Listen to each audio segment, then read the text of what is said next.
నంద్యాలకు చెందిన రమణ పెయింటరు దారుణంగా హత్య చేసి కట్టుకున్న భార్యే తమ ఇంటి సమీపంలో కారులో డోర్ డెలివరీ చేసిన ఘటన కలకలం రేపింది. మనం చూసే విజువల్ ఏదైతే ఉందో ఈ పాయింట్లోనే కారులో నుండి డెడ్ బాడీని ఇక్కడ నుండి నేరుగా ఇంట్లోకి డెలివరీ చేసిన ఘటన కలకలం రేపింది. దాదాపు 20 సంవత్సరాల కింద రమణతో రమణమ్మకు పల్నాడు జిల్లా పిడుగురాళ్లకు చెందిన ఆమెతో గతంలో మ్యారేజ్ అయింది. అతనికి ఒక కుమారుడు, 2 కుమార్తెలు కూడా ఉన్నారు. అయితే గత కొంతకాలంగా కొంత తగాదాలతో ఇద్దరి మధ్య కొంత కుటుంబ గొడవల వలన కలహాలు ఉన్నాయి. ఈ నేపథ్యంలోనే తమ తండ్రిని అతి దారుణంగా హత్య చేశారంటూ ఆరోపిస్తున్నటువంటి పరిస్థితి మనం చూస్తున్నాం. ఇదంతా కూడా పెయింటర్ రమణ వారి యొక్క ఇల్లు ఇది. ఈ ఇంట్లోనే ఇక్కడ నుండి నేరుగా పిడుగురాల నుండి డెడ్ బాడీని తీసుకొని వచ్చిన తర్వాత ఇక్కడే ఈ మంచం మిన్నే ఇక్కడే పడేసి అన్నట్టు స్థానికంగా వారి పేరెంట్స్ చెప్తున్నటువంటి పరిస్థితి. అయితే మనతో మాట్లాడడానికి ఒక పేరెంట్స్ ఉన్నారు. పేరెంట్స్తో మాట్లాడదాం. ఏం జరిగిందమ్మా? అసలు రమణను ఫస్ట్ తీసుకొని వచ్చి ఏం చేశారు? నేను మాట్లాడలేను సార్, నాకేం తెలియదు. ఏం లేదు సార్, తెల్లారుజామున 5 గంటలప్పుడు వచ్చింది ఆమె. తెల్లారుజామున 5 గంటలప్పుడు వచ్చి మాకు, నేను వాళ్ళ మరదల్ని అవుతాను, వాకిలి కొడుతుంది. వాకిలి కొడుతుంటే ఏమి వాకిలి కొడుతున్నాము అన్నాము. మా ఆయన లేపితే లేచినాం. లేచి వచ్చి తలకాడ నేను మీ అన్న గొడవ అన్నాము.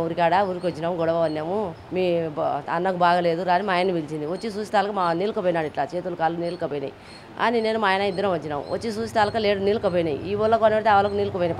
పానం ఉంది అంటుంది. ఊగినన్నా అడవనబెట్టి కానీ అదే లేదు, పానం పోయింది అని చెప్పినాం. ఊగినన్నా ఆసుపత్రికి పోదాము రామని చెప్పింది. అక్కడనే జరిగింది వెళ్ళ. మా బావ చెప్పినాడు, మా ఆయనకు రాడికి సోమవారం రోజు పోదన్నా మీ వదిలేని పిలుచుకొద్దామంటే మా ఆయన లేదు నేను రాను అని చెప్పినాడు. ఎంతకైనా మంచిగా చేస్తుంది అట్లా. ఎందుకు ఈ గొడవలు తలెత్తాయి? గతంలో ఎలాంటి గొడవలు? కొట్లాడుతుంటుంది, పోతుంటుంది. ఎప్పుడు వస్తుంది, 2 నాళ్ళు ఉంటుంది, మళ్ళీ కొట్లాడుతుంది, మళ్ళీ పోతుంది, మళ్ళీ మొయ్యిని పిలుచుకుంటుంది, అట్లా చేస్తుంది అంతే.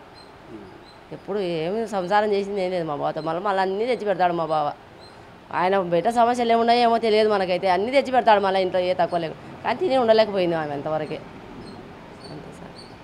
అంటే గతంలో దాదాపు ఈ వివాహ జీవితంలో 2 కూతుర్లు, కుమారుడు కూడా ఉన్నారు. ఇలాంటి సమయంలో గతంలో బాగుండేవారా? అంటే మీతో ఎలా ఉండేవారు ఈ రమణ? మాకు వీళ్ళకి అస్సలు మాటలే లేవు. మాట్లాడినా కానీ మేము ఒప్పుకోదు, ఎవరిని కూడా మాట్లాడినది కూడా. ఎప్పుడు మాట్లాడాం మేము అసలు వాళ్ళతోని. ఈ మధ్య ఆ ఇల్లు చేసుకుందని మాట్లాడినా, అంతవరకు మేము ఎప్పుడు మాట్లాడాం వాళ్ళతో. మేము మాట్లాడినా ఒప్పుకోదు, అందుకే మాట్లాడాం మేము. మాకు వాళ్ళకి మాటలే లేదు అంతవరకే. అయితే రమణ తమ బ్రదర్ ఉన్నారు, ఆయనతో మాట్లాడదాం. అన్న చెప్పండి, మీ బ్రదర్ని ముందు ఇక్కడికి ఎలా తీసుకొచ్చారు? అసలు దాని ముందు ఏం జరిగింది? అంత ముందు జరిగిన మాకు తెలియదు. అది ఏం జరిగిందంటే సోమవారం ఉదయం పిల్లవాళ్ళ పోయినాడు అన్న. అక్కడి నుంచి నంద్యాల నుంచి బయలుదేరి పిల్లవాళ్ళ పోయినాడు.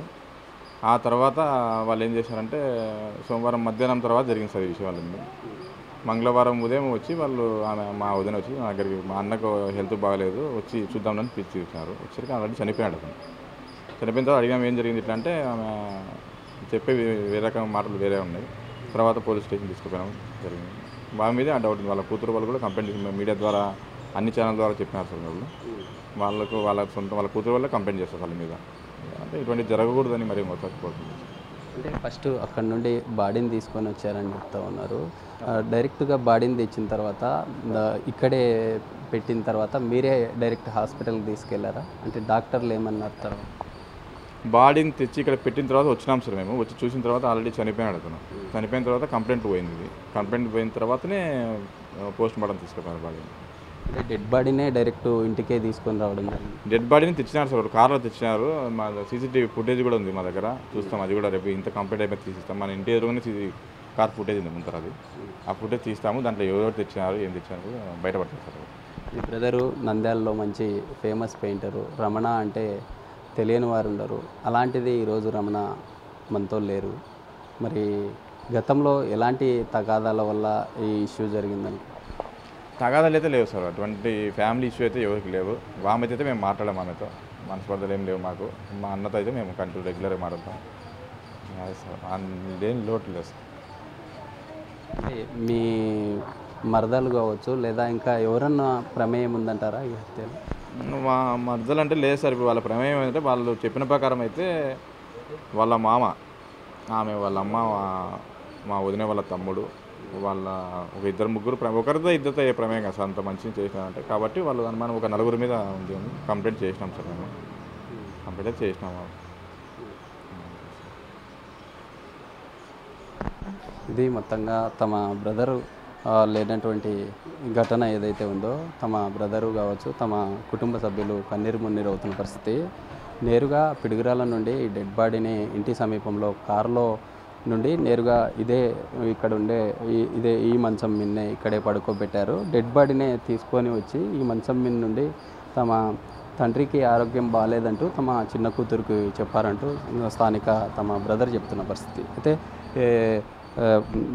ఈ ఘటన సంబంధించి తమ కూతుర్లు పోలీసులకు కూడా ఫిర్యాదు చేసిన పరిస్థితి. ఎందుకంటే గతంలో ఉండే తగాదాల వల్లే తమ ఫాదర్ను ఈ విధమైనటువంటి ఏవైతే వేధించి తమ తండ్రిని అతి కిరాతకంగా కళ్ళలో కారం జల్లి మరి అతి దారుణంగా హత్య చేశారంటూ కూడా తమ కూతుర్లు పోలీసులకు ఫిర్యాదు చేసిన పరిస్థితి. పోలీసులకు ఫిర్యాదు చేసిన తర్వాత ఇక్కడుండే పల్నాడు జిల్లా పోలీసులకు నంద్యాల జిల్లా పోలీసులు మాట్లాడడం జరిగింది. ఈ ఘటన అంతా కూడా పల్నాడు జిల్లా పిడుగురాలలో జరగడంతో అక్కడ ఉండే స్థానిక పోలీసులకు కూడా సమాచారం ఇవ్వడం జరిగింది.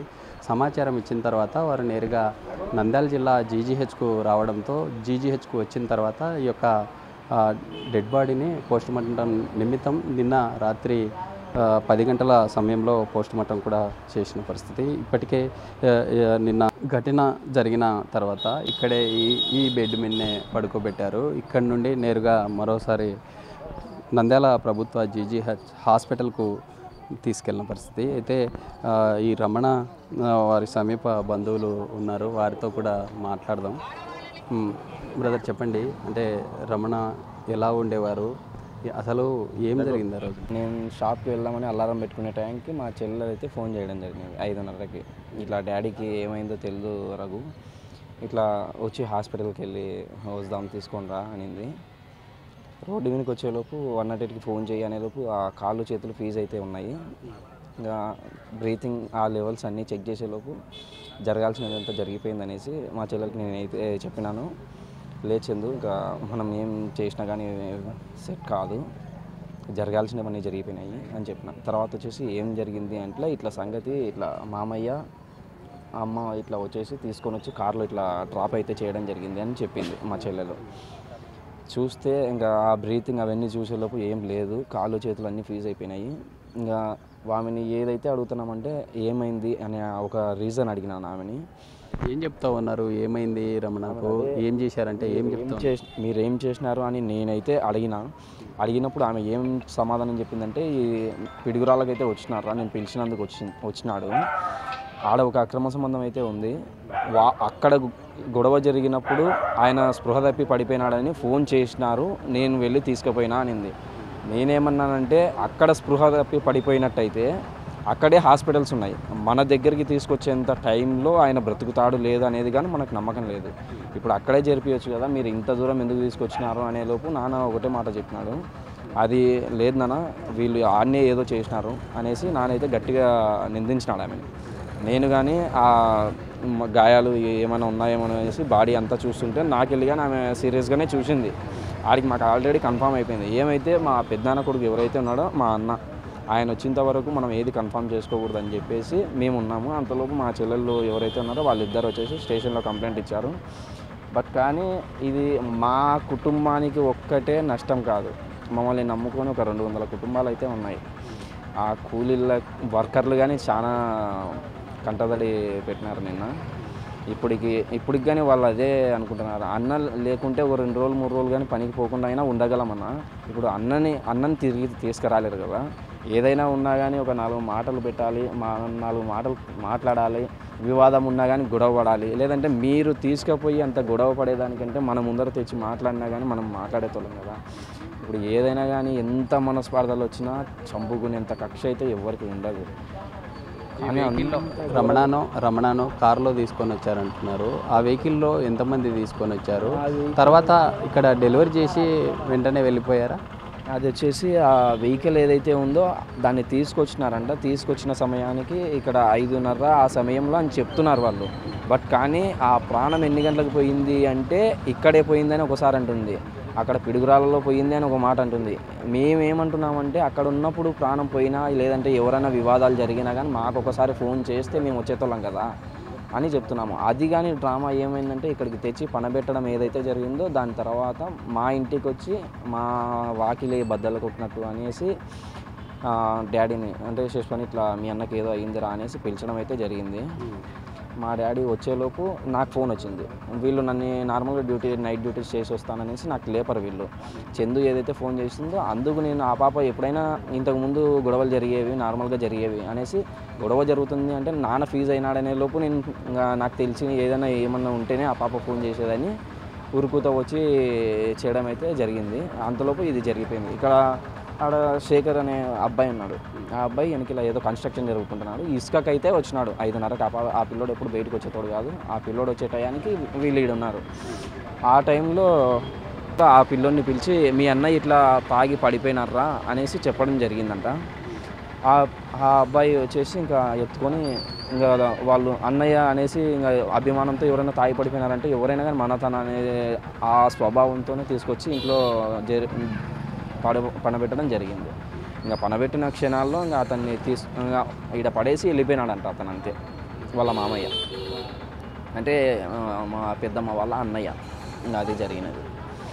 మేము అడుగుతుంది ఏంటంటే ఆమె చెప్పిన సమాధానానికి ఎవరో చంపేసింటే మీరు ఇక్కడ నిలబడి ఉండాలి కదా, అది మేము చెప్పేది. ఇప్పుడు నా తప్పు లేనప్పుడు నేను నిలబడతా. ఈడ నా తప్పు ఉంటేనే కదా నలుగురికి ముఖం చూపించుకోలేకుండా పారిపోయేది.